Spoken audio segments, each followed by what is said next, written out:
नमस्कार, TV51च्या या बुलेटिनमध्ये आपलं स्वागत। आपल्या परिसरातील ताज्या बातम्या व चालू घडामोडींचे अपडेट्स आपल्या फोनवर मिळवण्यासाठी TV51च्या YouTube चॅनलला सबस्क्राईब करा। बातम्यांचे नोटिफिकेशन्स मिळवण्यासाठी बेल आयकॉनवर क्लिक करायला विसरू नका। मालेगाव शहरात नायलॉन मांजामुळे विद्यार्थी, दुचाकीस्वार आणि वयोवृद्ध नागरिकांना धोका होऊ शकतो हे लक्षात घेऊन मालेगाव कॅम्प पोलीस ठाण्याच्या वतीने कारवाईची सुरुवात करण्यात आली आहे। या मोहिमेअंतर्गत आज शहरातील मुख्य रस्त्यावर कॅम्प भागात असलेल्या दीपक स्टोअर या दुकानावर पोलिसांनी कारवाई केली। शासनाने बंदी घातलेला नायलॉन मांजा विक्री व साठवणूक केल्याप्रकरणी संबंधित दुकानावर कायदेशीर प्रक्रिया सुरू करण्यात आली असून मोठ्या प्रमाणात नायलॉन मांजा जप्त करण्यात आला आहे। ही कारवाई केवळ एका दुकानापुरती मर्यादित नसून पुढील काळात इतर दुकानदार व संबंधित व्यक्तींवरही अशीच कारवाई करण्यात येणार असल्याचे कॅम्प पोलिसांनी स्पष्ट केले आहे। नायलॉन मांजामुळे रस्त्यावरून जाणारे विद्यार्थी, दुचाकीस्वार आणि वयोवृद्ध नागरिक गंभीर अपघाताला बळी पडू शकतात। गळा कापला जाणे, चेहऱ्यावर खोल जखमा होणे, अचानक अपघात होणे अशा घटनांची शक्यता लक्षात घेऊन पोलिसांनी ही विशेष मोहीम हाती घेतली आहे।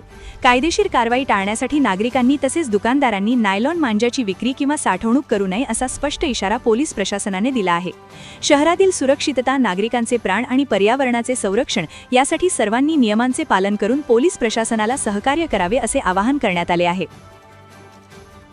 आज रोजी आम्ही गस्तीवर असताना आम्हाला गोपनीय बातमीदाराकडून कळालं की मेन रोड येथील दीपक स्टोअर येथे नायलॉन मांजा जो पतंग उडवण्यासाठी वापरला जातो त्याची विक्री होत आहे। आम्ही 250 तिथे छापा टाकला आणि दुकानाची जेव्हा झडती घेतली त्यावेळेस आम्हाला नायलॉनचा मांजा जो प्रतिबंधित आहे त्या मांजा आम्हाला मिळून आला आणि आम्ही दीपक स्टोअर्स मेन रोड येथे त्याच्यावर आम्ही गुन्हा दाखल केलेला आहे। तरी मी या व्हिडिओच्या माध्यमातून सर्व दुकानदारांना आवाहन करतो की कुणीही नायलॉनचा मांजा हा विक्रीसाठी ठेवू नये, तो बेकायदेशीरित्या विक्री म्हणून तुमच्यावर गुन्हा दाखल होईल। तसेच नागरिकांनाही आवाहन करतो की कुणीही नायलॉनचा मांजा हा पतंग उडवण्यासाठी वापरू नका, त्यामुळे आपल्या पक्ष्यांना किंवा आपल्या मानवाला त्याची इजा होत असते। वाहन चालकांना किंवा लहान मुलांना, वृद्धांना त्याच्यामुळे इजा होऊ शकते। त्यामुळे कुणीही नायलॉनचा मांजा हा विक्री करू नका आणि वापरू नका।